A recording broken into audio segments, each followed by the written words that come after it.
comparison between two learning approach for us to visualize or to really understand how really situated learning works in the context of education. So,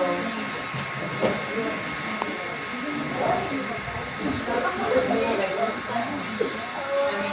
So situated learning, it involves real life projects wherein the teachers allow the students to explore students outside the classrooms of their traditional learning.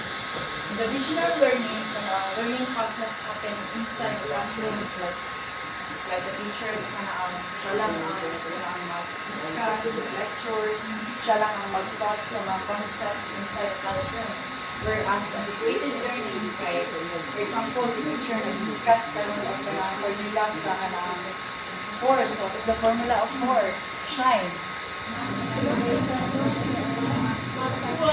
Mass times acceleration. And after which, the teachers ilang ipa-explore ang mga students on how to use that formula outside the world. Like, magpapalbaka si teacher na observe of mga different objects or different people na push of certain things nga na para ma-apply ito sa students ang formula nga yung na-learn sa real context. The next round, teachers are facilitator. Integrated learning, teachers are facilitator. Wherein ang teachers will serve as guide, will give guidance, supports, and will provide the students learning experiences that help the students explore ideas themselves. So dili lang kay a teacher mo ay magsige o discuss in fun, but the teachers allow the students to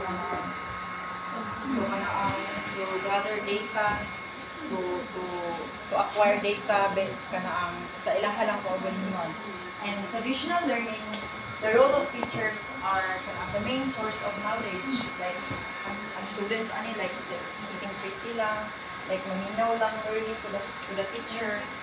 Kung saan i-discuss sa teacher, mora ko ang ilang absorb, which is very boring, very kayo siya, like dili kayo pang exercise in traditional learning. In integrated learning, students are collaborators. For integrated learning, di ba kay integrated learning, this learning strategy kay it really works in group wherein the students collaborate with each other. Each member of the group contributes ideas in order to realize or in order to create that project. So dili lang kay isang point the work. So everybody collaborates with forming the output. And also in traditional learning,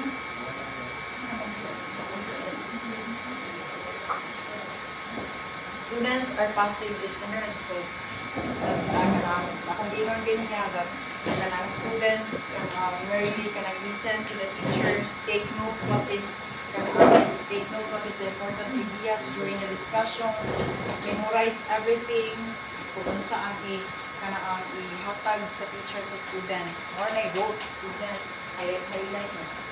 Take note,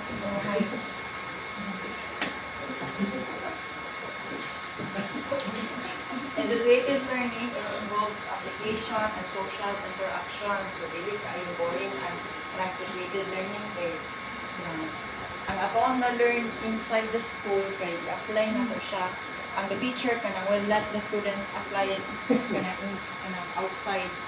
Like for example, as tuhon o kapalarin o fourth year ka migo ang community of practice like go tag internship, and then naka-learn mo different learnings teaching strategies here. So nga teaching strategies is ma-apply na to na siya sa mga students tuhon. And that also while we teach with our students, that can go social interaction. Interact sa mga students so as with our practice teachers. While traditional learning focuses only on factual knowledge or memorizing factual data, and theoretical understanding. So, like memorize na itong mga facts, like three laws of motion, hindi na ito na siya i-apply outside ka ng world. Wala na siya.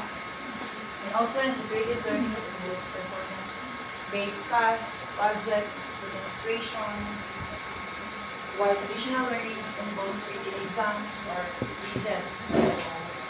So like, these two learning approach ka na ang opposite with each other job. Like, after we learn ka na ang, after the teacher ka na taught us ka na ang this ka na ang factual understanding, then hatagan ka niya ka na ang bali activities wherein atong understanding is apply na ito siya during sa activities.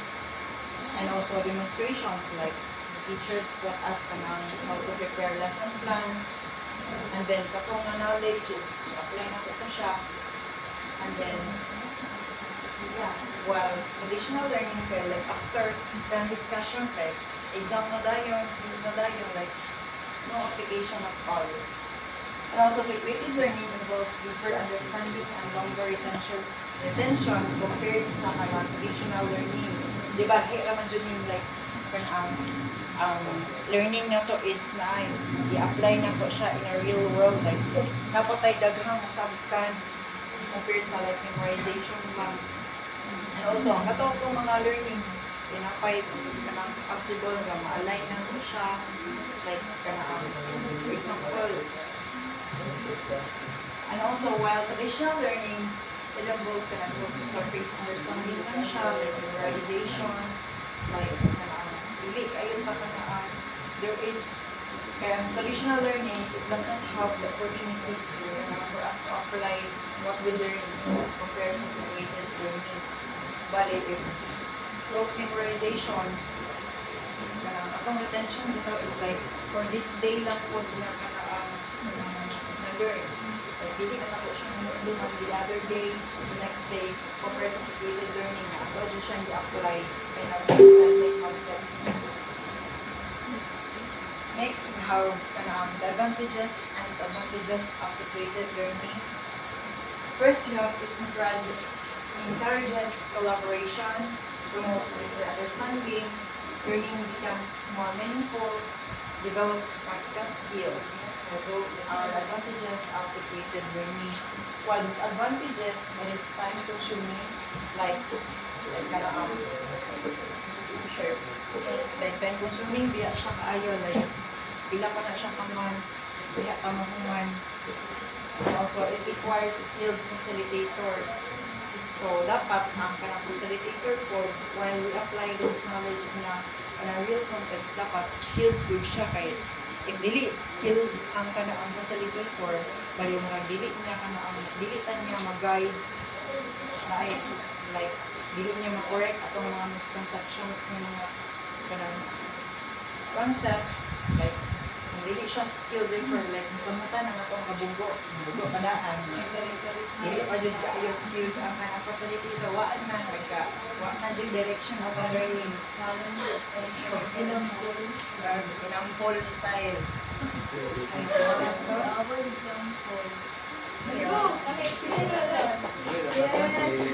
Yes.